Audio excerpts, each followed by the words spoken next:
All right, welcome everybody. Thanks for joining us for our philosophy group. It is Tuesday night, 8 p.m. and in Eastern Standard Time. It's 7 in Mexico, 9 in Brazil. And we are discussing and reading D.D. Palmer's 1914, The Chiropractor. We're on the moral and religious duty of a chiropractor, and we're doing some reading. We're reading and we're discussing, okay? Feel free to ask questions, and there are no, wrong answers, and you know what? There's no right. So express yourself, express your understanding. The more we ask questions, the better things become, okay? Okay, I'm gonna start. Everybody ready? I do not propose to change chiropractic, either in its science, art, or philosophy, into a religion. The moral and religious duty of a chiropractor are not synonymous with the science, art, and philosophy of chiropractic. There is a vast difference between a theological religion and a religious duty. Between the precepts, the practice of religion, and that of chiropractic, a person may be a conscious devotee of any theological creed and yet be a strict, upright, exalted, principled practitioner of chiropractic. Now that sort of sums it all up for a lot of people that have issues with chiropractic being a religion or people mentioning things that way. And what are your thoughts? Anybody have any input or thoughts there?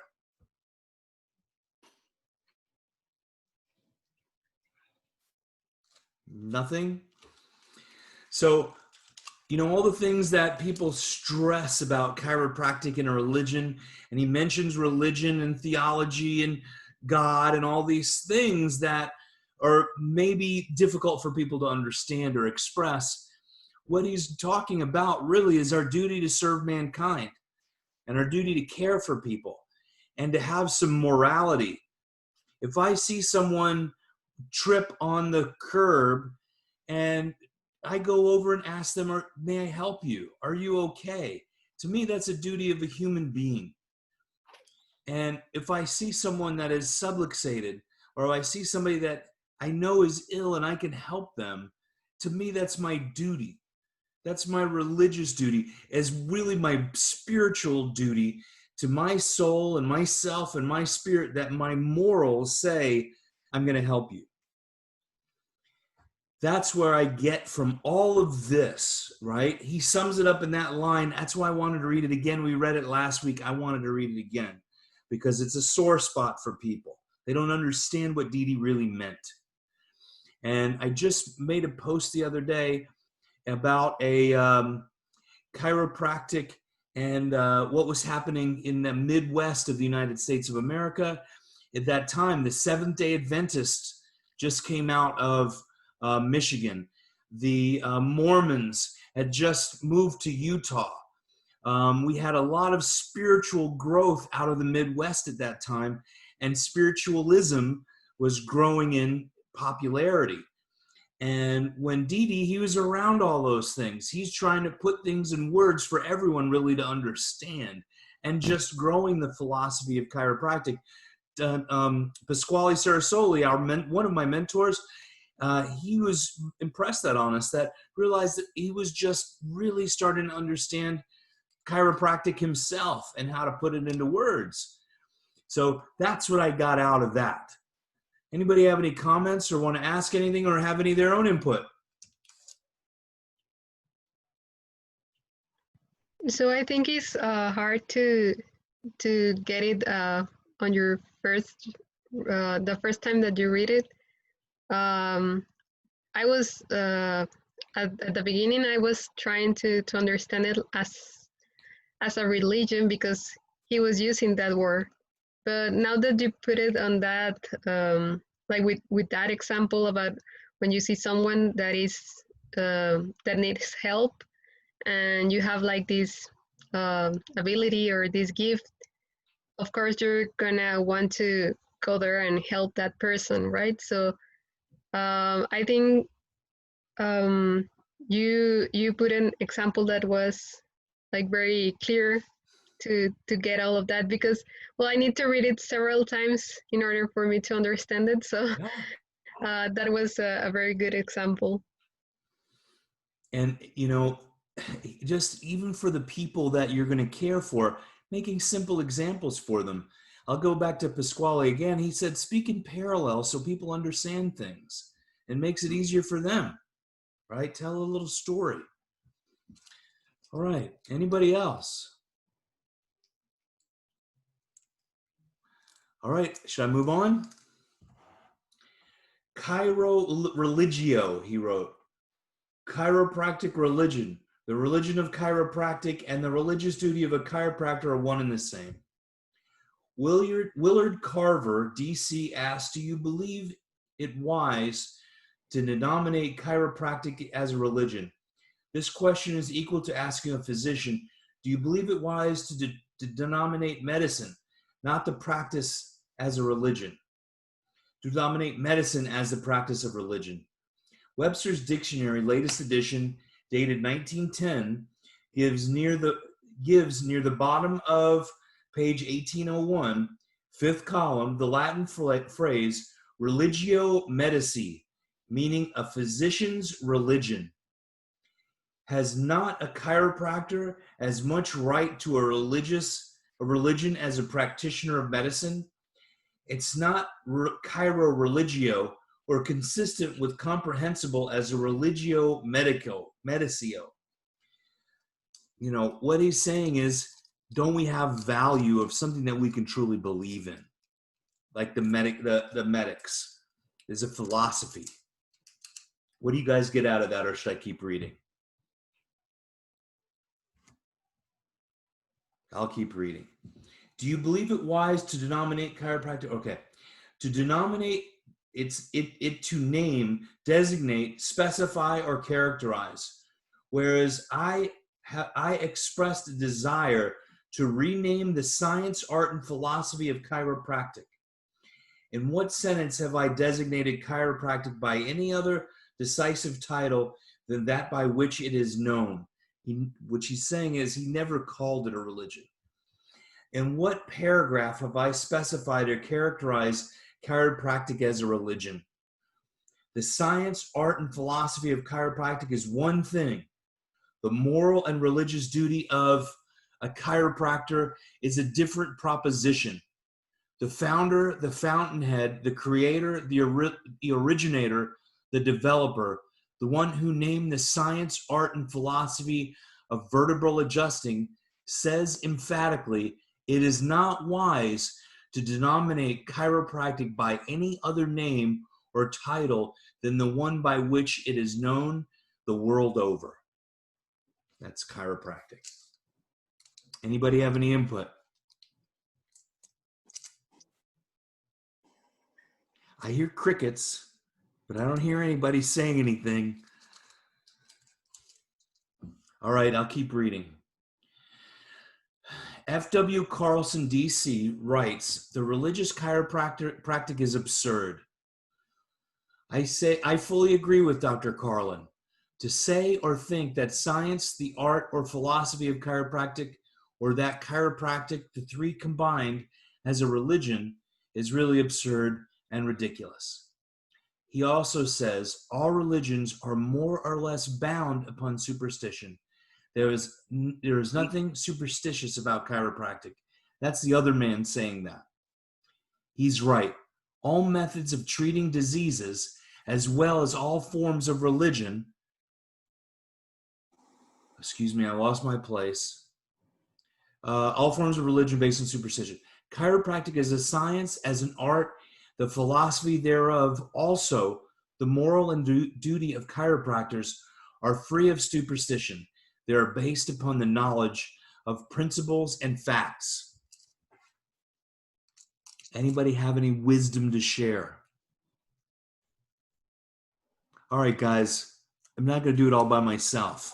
I'll say something. Abe. All right.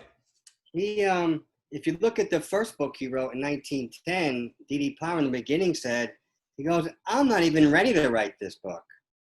It was still such, by that point, it was only 15 years. He's only been around for 15 years. And a lot of those things you just read, where he was attacked constantly from day one. And he's just trying to answer all these people who just were relentless. I mean, he got arrested, as you know. He had several court things. But his whole thing was, like I said earlier, he wanted to know what is life. He wanted to serve people and take our where people are right now and allow us to raise our consciousness. And that's what chiropractic, that's what I get out of him. He was saying that. And he had to take a lot of time to try and answer all these people to get him off his back. That's what I look at it with a lot of these things. He was a strong dude.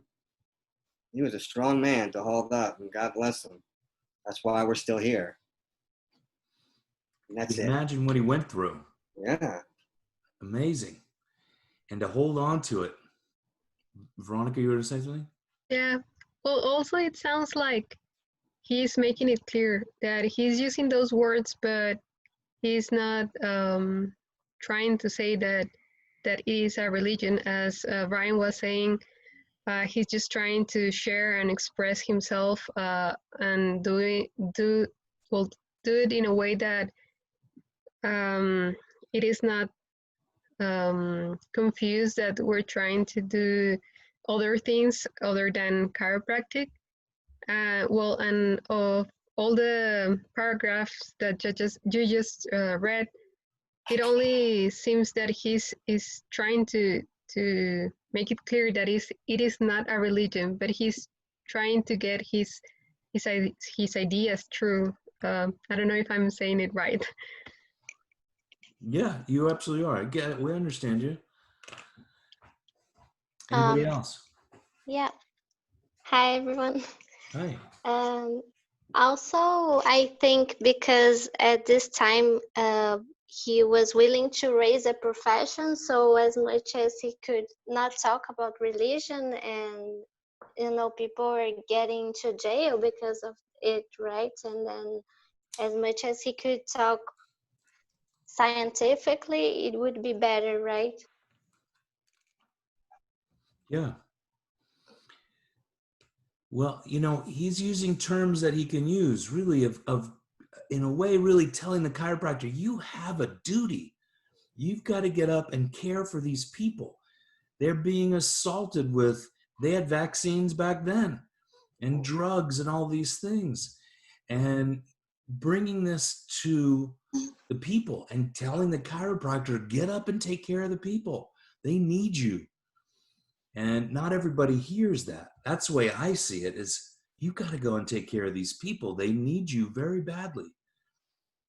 So, and I think using that term really is, it hits people in the heart. And it's a powerful word.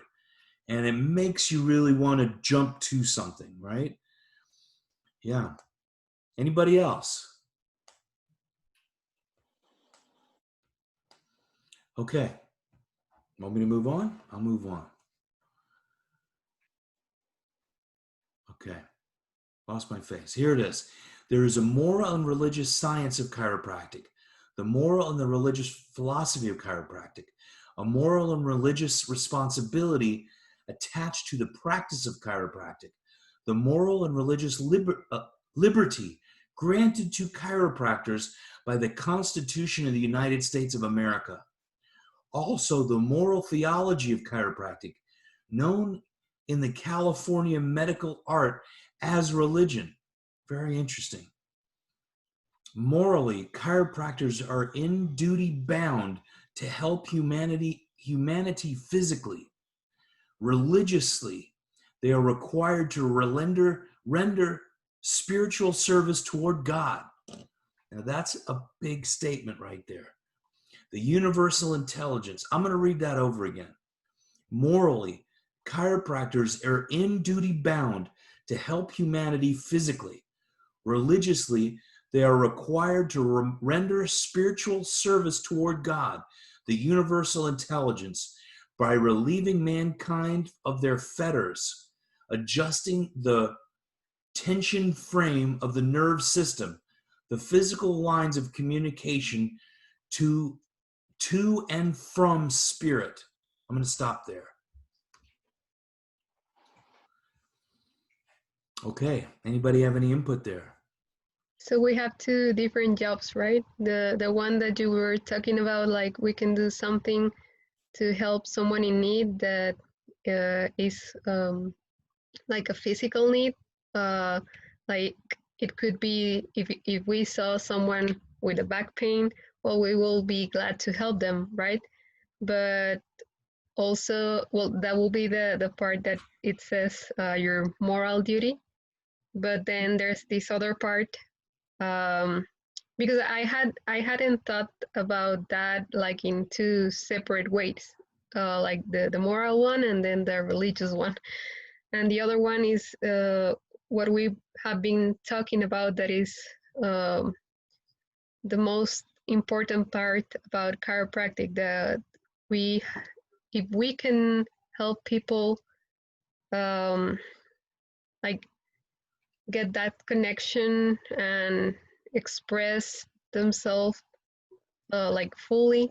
So this is like the other part. We can help them in two different ways, right? And if we're able to, then we should do that. Anybody have any other input? Yeah, Veronica, I like what you're saying. Anybody else? I'm going to say what I'm thinking right now.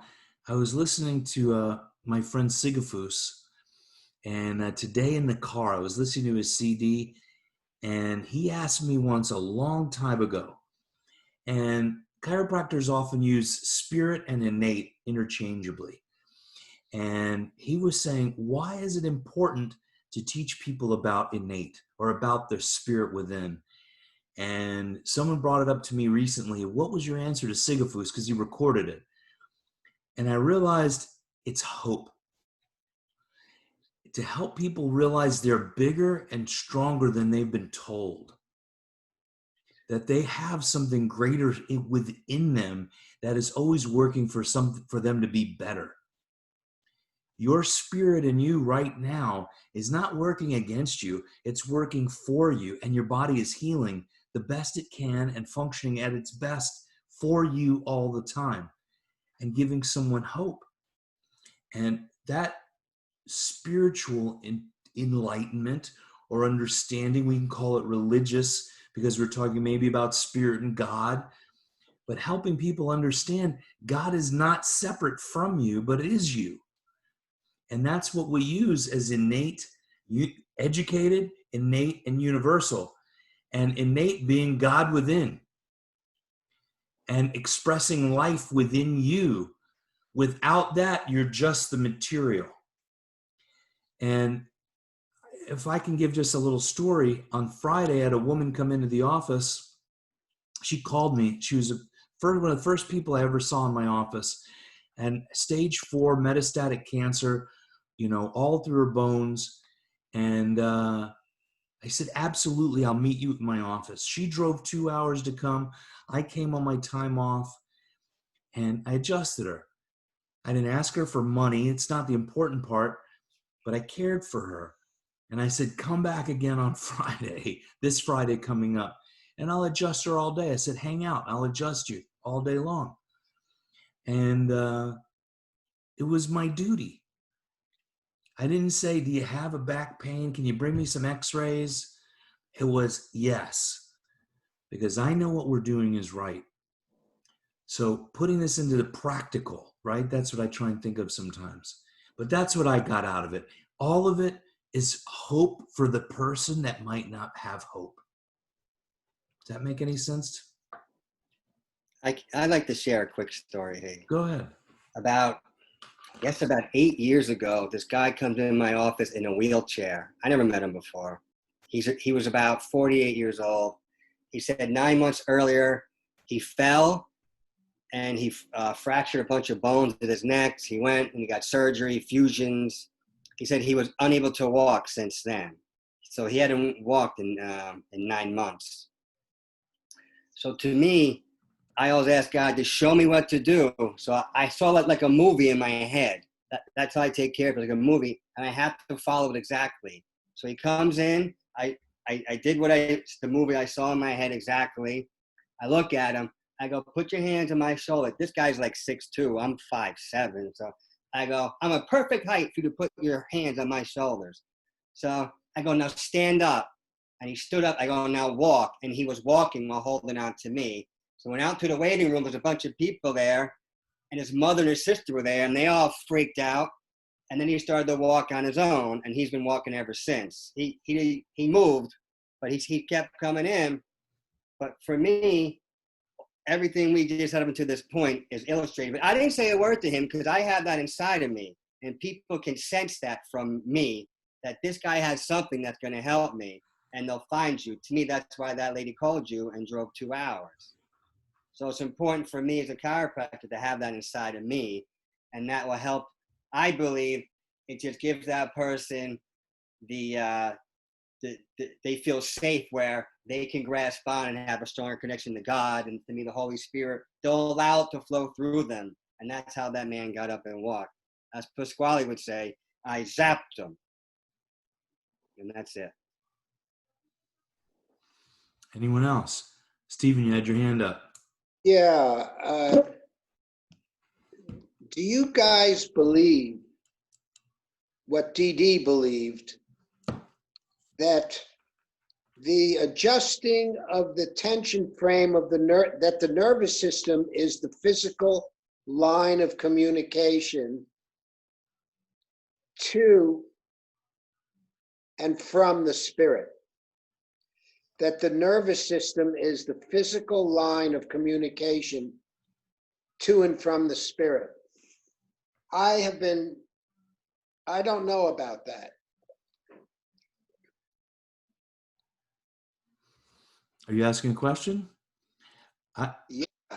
I tell people your neural system is God's internet. That's what I say. You're an antenna for God is within you, and that's the internet communicating inside you. I absolutely believe it is. It's the physical form that's able to communicate with inside of us. Without the nerves, you're a rock.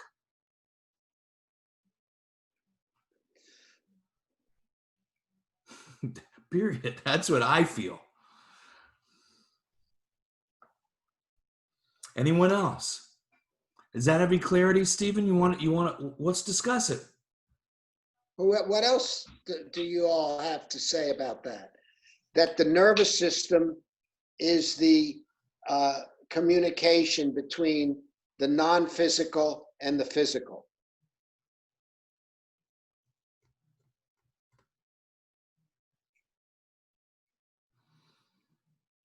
I don't know. Yeah. Anybody? How about Gustavo? We don't know you yet. I'm glad to have you with us. Marina, what do you think? We can move on, though. Oh, yeah. Brian, what do you think? Yeah, I agree with Haig. I think to be a human, you have to have the material, and to be able to communicate, it would be through the system. There isn't another way. Once you be in another form, then maybe you can connect someone in another way. But to be a human, you have to communicate. You have to have a nervous system for that, to communicate with the material. I think any being, honestly. Yeah. Mm-hmm. Anyone else? I think if the nervous system is not the link, what is it then? That's a good question. That's a really good question. He said, if it's not, what is? Yeah. What about thought? Where do thoughts come from? Remember, we read that in the last book. That was a chapter that was very important. But we didn't have an answer. Yeah, what about thought? But where are thoughts communicated from? Exactly. Well, if we're thinking about energy, right, or the Akashic record where all things have happened and all knowledge is known, it takes that energetic vibration in some way and it's decoded by the central nervous system, maybe if you want to look at it in that sense, right? But think how much, what happens at the synapse. I mean, there's a gap. And then, some in the synaptic cleft, there's some juice that comes out of the neurotransmitter. What in the world happens through that gap? I mean, I think the synapse is one of the most amazing things in the world. That space in there, to me, is God. That's where really the magic happens. That little bit of space. Well, I mean, it's much smaller than that, but that's where really I see the magic in all the central nerve system. Some juice coming out of there, and we can do this, and our heart pumps, and we digest food. I don't know. I just think it's magical. Which is, I mean, it's magical in my educated, ignorant human eyes, right? Because it seems so amazing, but it's happening billions and billions of times a moment, right? Anybody else have any input? Well, Well, I think all is connected, right? So we were talking about the nervous system, and then we talked about thought and where does thought comes from. And then the last time we were talking about inspiration and how it came from in many different ways. So it's all connected, right? So inspiration, then comes thought, and then we transmit that information through the nervous system, and we do different things that maybe create some form of inspiration to other people. There is the triune of life that Reggie wrote about, and it's called, there's intelligence, and there's matter, and there's force. What is that force? What is that triune? There's the intelligence is non-physical. Matter is physical. What is force? Is that the nerve system? These are questions. I don't know. Yeah. I think force is the vibration, the tone you put in, like Haig said about the synapses, everything is vibration, and it puts life into the nervous system, into everything. Don't know, sorry guys. No, that's awesome. That's right. I feel for me, that's right on target. Chiropractic is based upon tone.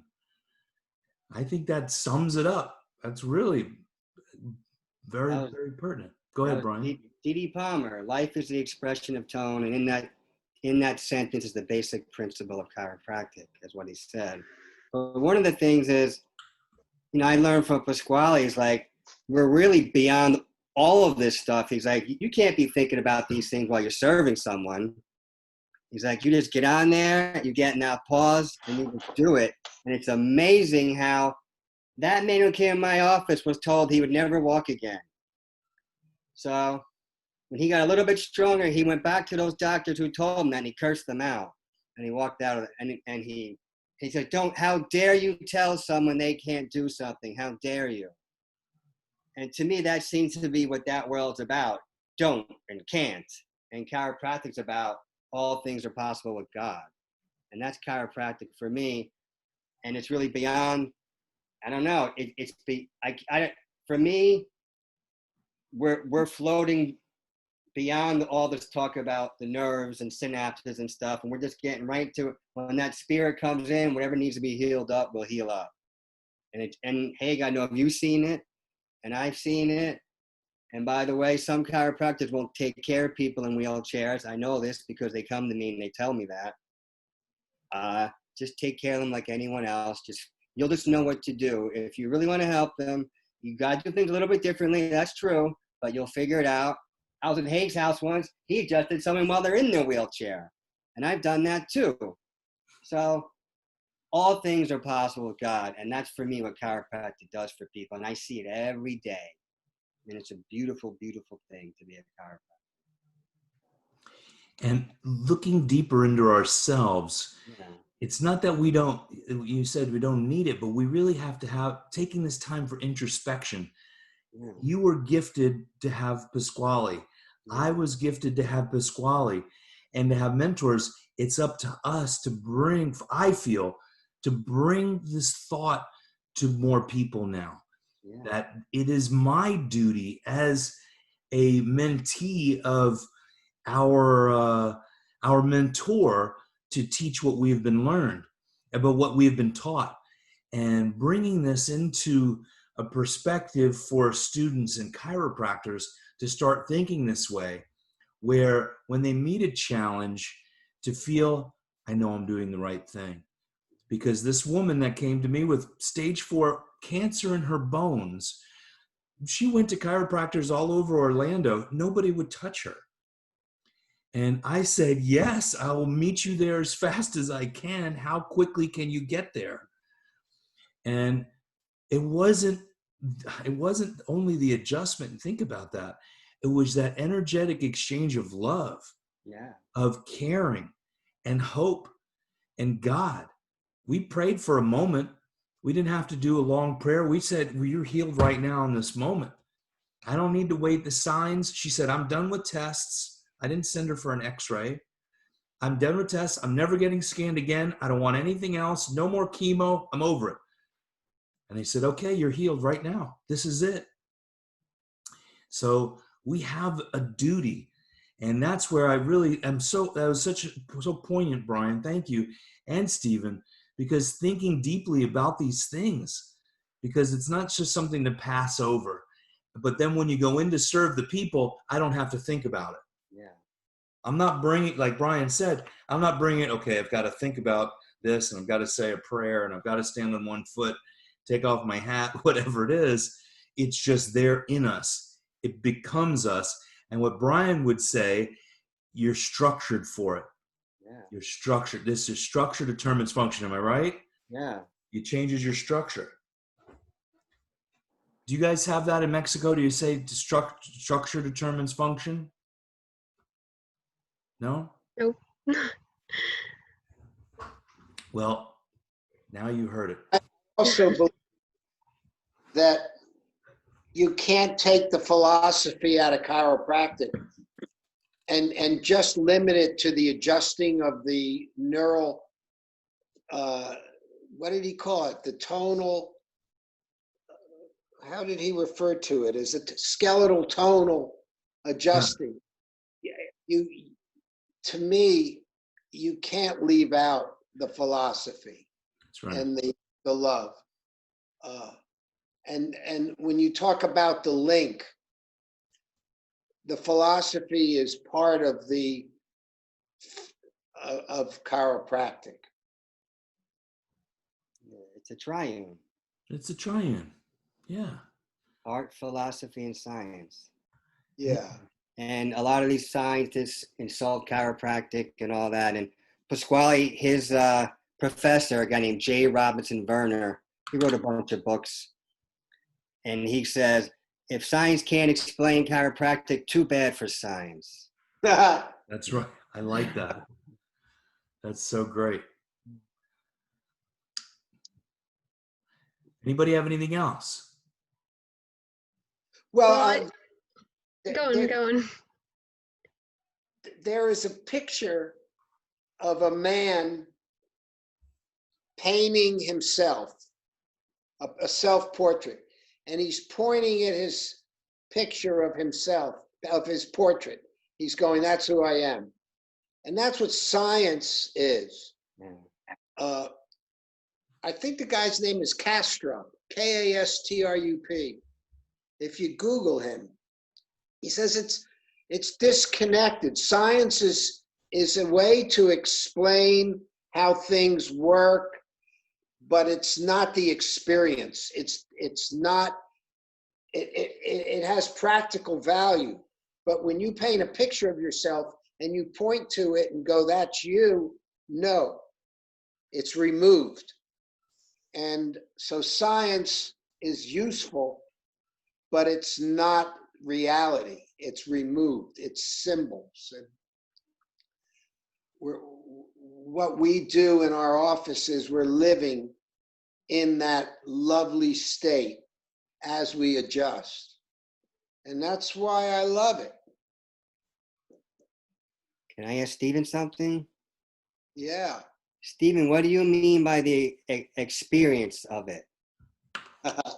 You know, it's not able to be explained extrinsic, outside. It's inside. Our whole thing, inside out, above, down, inside out. That's not an explanation. It's not an observation. Okay, so I'm going to be having an experience of something, and you can be looking at electrodes on your screen, and you, being the scientist, can see it. But that's not really the same. All experience is an inner thing. Science is an external thing. Does that make sense? Yes. Yeah. You know, an experience, once you've experienced something, you cannot unexperience it. Yeah. And I just talked about this is, you know, when you get an adjustment, you'll never really be the same again. You can't go back to the time you were before you were adjusted once you've been served chiropractic. And once you, the experiences, they're all coded in us. They're coded in our souls. And a lot of people have experiences they didn't really, it could have been something that they felt was scary or something, an abusive, something bad happened to them, and they haven't worked through it fully. Now, not allowing them to move forward in their progression in life. And I believe chiropractic helps that person work through those experiences so they can process all of it and then be done and then move on. They never lose the experience. It's always coded in there, but think how people use that experience. And some people, it scares them and they're afraid to go back to that to process it. And we help them feel safe enough to process it. And then that's really where people heal up in all sorts of things that we've never heard. Someone comes in for one thing, a few months later, they tell me how depressed they were and how much better they're feeling. I didn't know at the time. I guess whatever I helped them do was to let them work through that. And that's powerful. To me, that's D.D. Palmer talking about the physical and the spiritual together.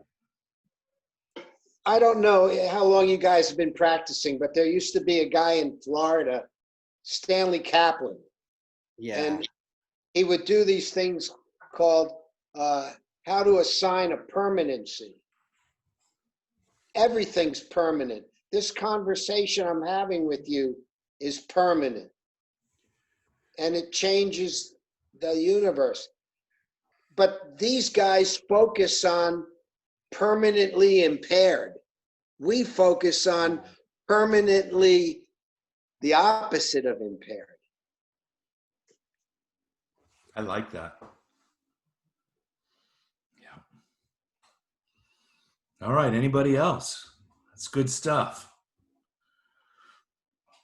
You know, when you're just saying people come in for things, they don't even know what's going to happen.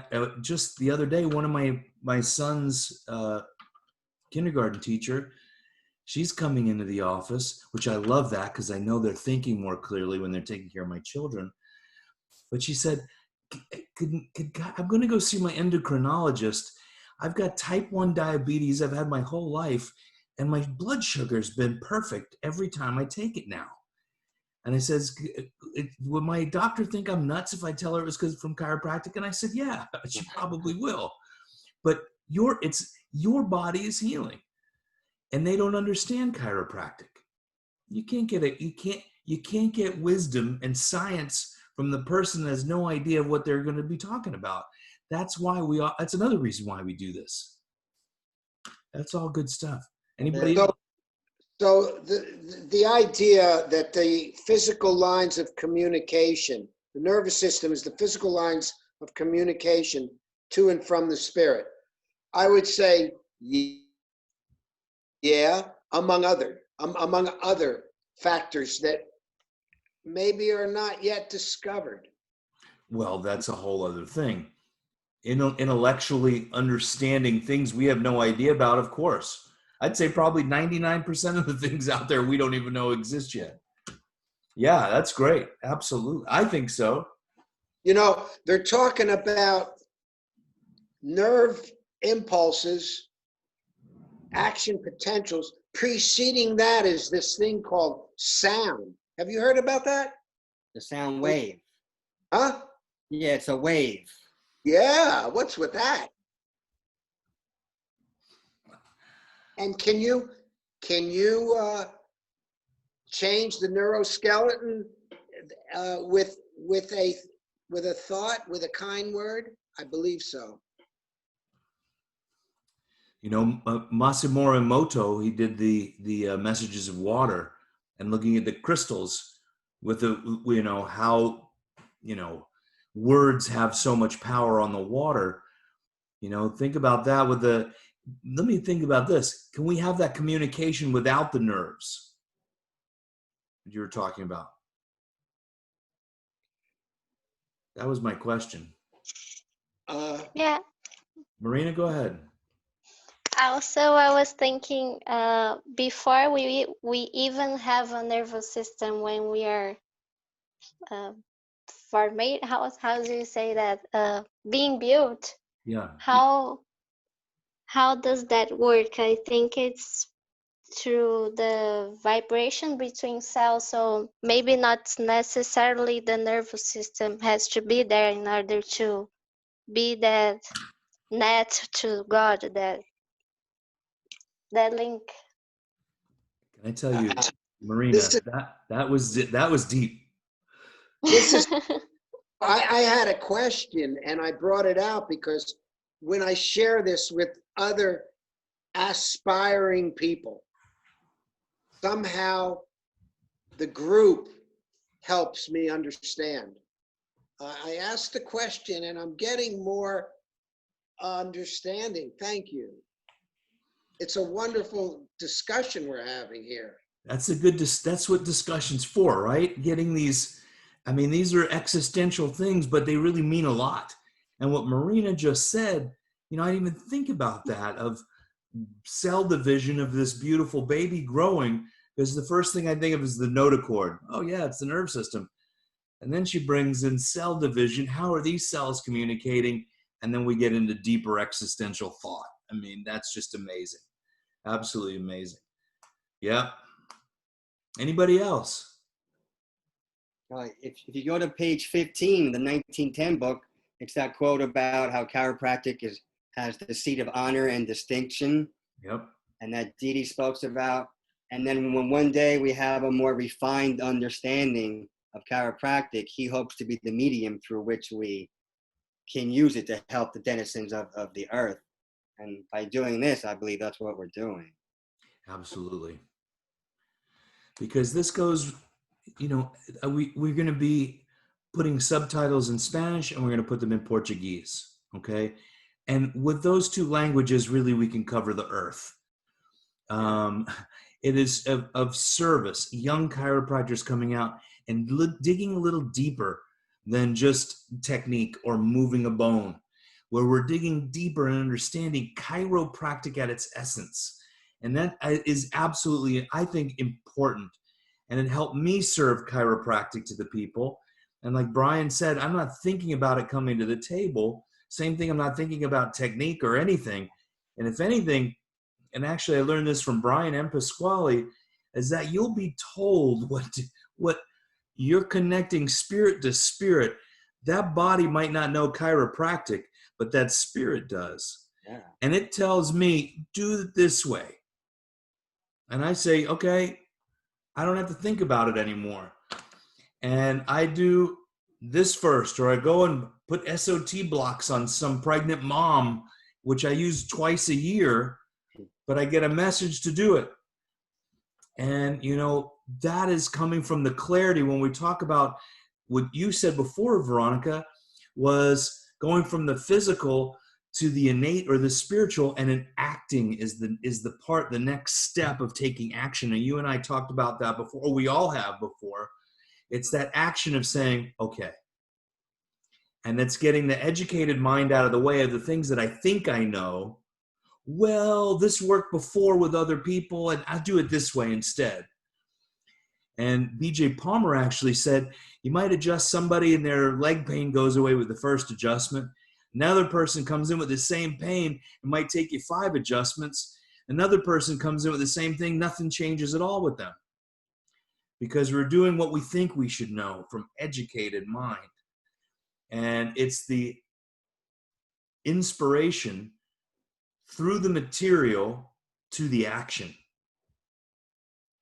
And I'm not just saying going in blindly, being really well educated in who we are, what we do, and how well we do it.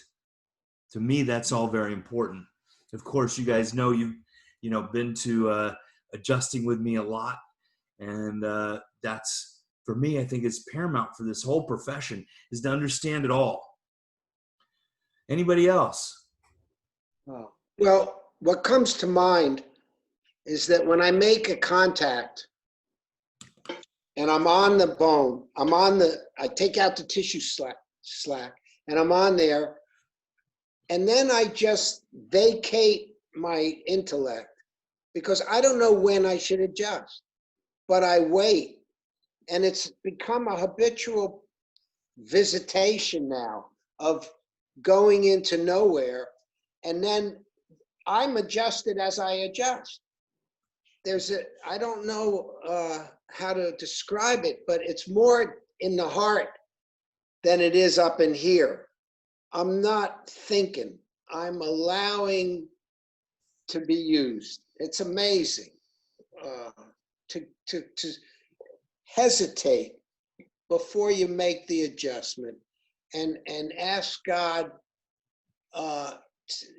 tell me when. I'm yours now. And I'm giving up control. I'm going on automatic pilot. And there's also, maybe we need to talk about heart math too. You know, that whole institute is talking about there's communication of that down in the heart also that comes to play. So it's not just the adjustment of the neuroskeleton. That's included. As Veronica says, it's all connected. When we take that one step back, because the heart math people, they're looking at one thing, right? They can measure it 6 feet out. Where does the heart get its life? What tells the heart to put its energy out, and how does it decipher it in? It's still the neural system to me. And that neural system is unimaginable. And I remember I loved it. I loved dissection class. It's gross and all those things. But once you touch that spinal cord and it just dissolves, it falls apart in your hand, just the slightest touch, realize how delicate and the amazingness of that beautiful neural system, how it communicates, which all of our organs bud from it. When you see the notochord, the budding, I used to show these in my classes in the office, of everything budding from the neural system, the kidneys and the liver and the heart. It's all one. None of it's separated, even the bones. And the resonance inside the trabeculae, I think what that does, and even how the ribs are, is to vibrate that out farther as being a larger antenna. What do antennas look like? They look just like our ribs. And vibrating to be able to receive and to give at a very amazing tone that we can't even measure in a real world because we're not smart enough. I think you're right on target, Stephen. I'm not sure that the nerve system comes before the heart development either. I've been hearing this from another chiropractor, and he's saying what they're finding out is that the whole idea is that the brain and nervous system develop first. Now they're finding out possibly that the brain, part of the brain is down in the heart also. You know, you guys, on Netflix, there's this wonderful show called My Octopus Friend. And it was saying, this freaking octopus, you guys, has like 2,000 tentacles, all controlled individually. And it's saying that 2/3 of its cognition is outside of its brain. It's a real chiropractic movie. My Octopus Friend on Or is Netflix. it Teacher? Octopus Teacher? I think that's, or Friend. Maybe it's Friend. I watched it. It's really good. Teacher. Or I don't remember, but it's My Octopus something.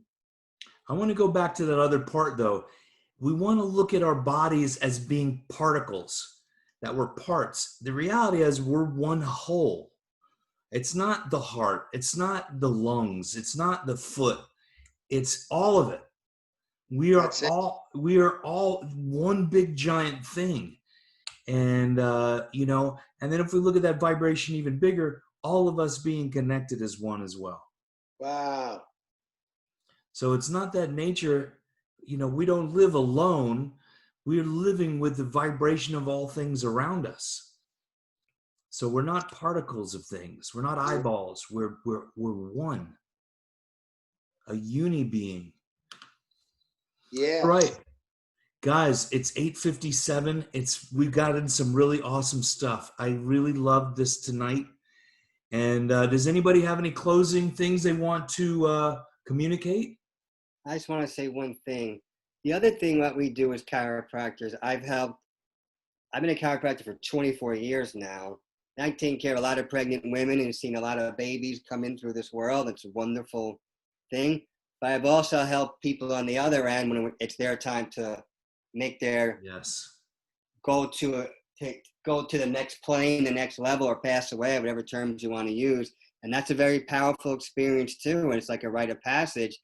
And what an honor it is for someone to come, even though we all know, all right, they're pretty much going, that they come to you and still want to be served.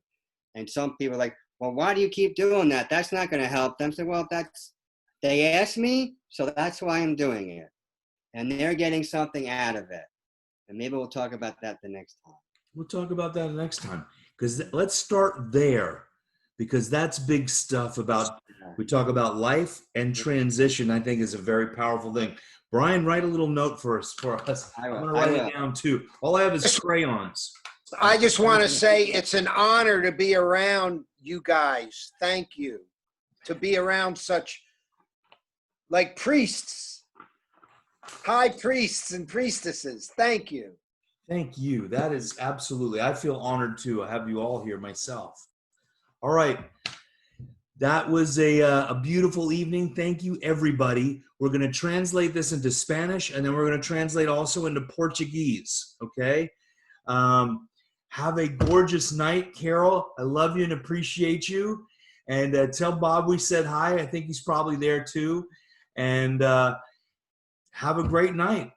All right, bye. Bye-bye. Thank you, everyone. Thank you Bye-bye. very much.